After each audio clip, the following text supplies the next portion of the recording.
इस वीडियो में हम आपको बताने वाले हैं कि चंद्रयान-2 क्यों फेल हुआ था और वापस कैसे जिंदा होगा चंद्रयान-2। चंद्रयान-3 की ताकत को देखकर पूरी दुनिया हैरान। दोस्तों, चंद्रयान-3 ने पूरी दुनिया को तब असंभव में डाल दिया जब उसने चंद्रयान-2 के बारे में पूरी जानकारी इसरो को दी।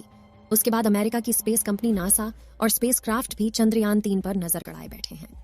इसरो ने पूरी दुनिया को बता दिया है कि उसके जितनी ताकत दुनिया के किसी भी देश की स्पेस एजेंसी में नहीं है। चंद्रयान-3 ने चांद पर पहुंचने से पहले ही ऐसा कारनामा कर दिखाया जिसे देखकर हर एक भारतीय का सीना चौड़ा हो गया है। 14 जुलाई को चंद्रयान-3 लॉन्च होने के बाद ऐसे रिकॉर्ड बना रहा है जिसे देखकर पूरी दुनिया में तहलका मचा हुआ है।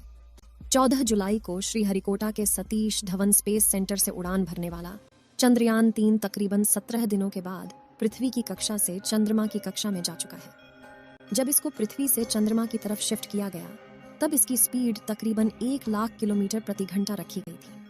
आपको बता दूं कि चंद्रयान-3 कुछ और दिनों के बाद 23 अगस्त को चंद्रमा की सतह पर सॉफ्ट लैंडिंग करेगा। वहीं आपकी जानकारी के लिए बता दूं कि अब की बार इस मिशन में कोई भी ऑर्बिटर नहीं है, क्योंकि जो ऑर्बिटर इसरो ने चंद्रयान-3 के साथ भेजा था वह अभी भी सही सलामत काम कर रहा है और वह आगामी 10 वर्षों तक ऐसे ही काम करता रहेगा। चंद्रयान-3 चंद्रमा की कक्षा में जाने के बाद यह ऑटोमेटिक पहले वाले ऑर्बिटर से कनेक्ट हो जाएगा। उससे पहले चांद के बारे में कुछ जानकारियां देते हैं। चंद्रमा पृथ्वी का एकमात्र प्राकृतिक उपग्रह है। यह पृथ्वी के आकार का लगभग 1/4 और द्रव्यमान का 1/6 है। चंद्रमा पृथ्वी की परिक्रमा लगभग 28 दिन में करता है और अपने अक्ष पर एक बार घूमने में भी उतना ही समय लेता है।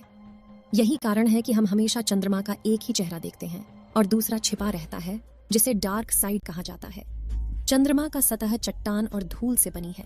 चांद पर कोई वातावरण नहीं है और वहां पर पानी होने की संभावना है। चांद के धरती की सतह पर कई विशाल गड्ढे हैं जो उल्का पिंडों के टक्कर से बने हैं। चंद्रमा पर कुछ पहाड़ भी हैं जिनमें से कुछ की ऊंचाई 11,000 मीटर तक है। चंद्रमा पर गुरुत्वाकर्षण पृथ्वी के गुरुत्वाकर्षण का 1/6 होता है। इसका मतलब है कि अगर आपका वजन पृथ्वी पर 60 किलोग्राम है तो चंद्रमा पर आपका वजन केवल 10 किलोग्राम होगा। चंद्रमा पर कोई मौसम नहीं है। इसका कारण यह है कि वहां पर कोई वातावरण नहीं है। बिना वातावरण के सूर्य और अंतरिक्ष से आने वाली गर्मी और ठंड को चंद्रमा की सतह पर संरक्षित नहीं किया जा सकता है। इसलिए चंद्रमा की सतह पर दिन में बहुत गर्मी और रात में बहुत ठंडी होती है। अब बात करते हैं कि चंद्रयान-3 आखिर चांद पर क्या करेगा। चंद्रयान-3 चांद के दक्षिणी ध्रुव पर सॉफ्ट लैंडिंग करने के पश्चात चंद्रयान का रोवर चांद की सतह पर भयानक गड्ढों और चांद पर पानी की मौजूदगी का राज खोलने वाला है।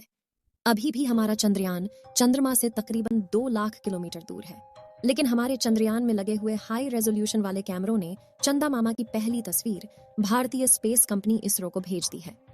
इस बार चंद्रयान पर तकरीबन 19 से ज्यादा कैमरे, 240 सेंसर और 4 पेलोड लगे हुए हैं जो इसको सही रास्ते पर लेकर जाता है और किसी भी तरह के आने वाले खतरे का पूर्वानुमान लगाकर हमारे चंद्रयान-3 को चांद पर पहुंचाने में मदद करेंगे। चलिए कुछ और जानकारी देते हैं।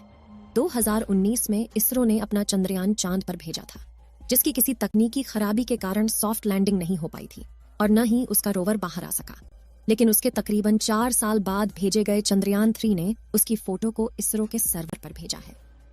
तकरीबन 2 लाख किलोमीटर दूर से ली गई फोटो में आप देख सकते हैं कि कैसे चंद्रयान-3 का मलबा अभी भी चांद पर पड़ा हुआ है, जिसे कैमरे में देखा जा सकता है कि चंद्रयान-2 अपनी पिन पॉइंट लोकेशन से तकरीबन 50 मीटर आगे जाकर लैंड किया था, जिसकी वजह से ही उसकी क्रैश लैंडिंग हुई थी।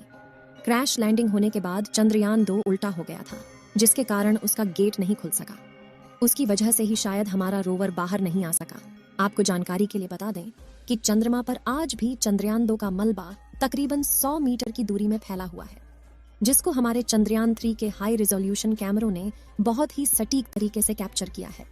जैसे जैसे चंद्रयान चंद्रमा के करीब जाएगा वैसे वैसे यह और भी बढ़िया क्लियरिटी वाली इमेज और वीडियोस हमारे इसरो को भेजता रहेगा। इसमें लगे हुए सैकड़ों सेंसर्स इसकी लैंडिंग के समय तो हेल्प करेंगे ही, साथ ही वहां की मिट्टी, चंद्रमा पर पानी, भूकंप, पहाड़, गड्ढे और तापमान की भी जानकारी हमारे इसरो को देगा। इन सभी आंकड़ों को देखकर ही हमारा इसरो इसके बाद गगनयान लॉन्च करेगा, जिसमें हमारे खुद के एस्ट्रोनॉट गगनयान में बैठकर चंद्रमा पर जाएंगे और पूरी दुनिया में अपना नया रिकॉर्ड बनाएंगे।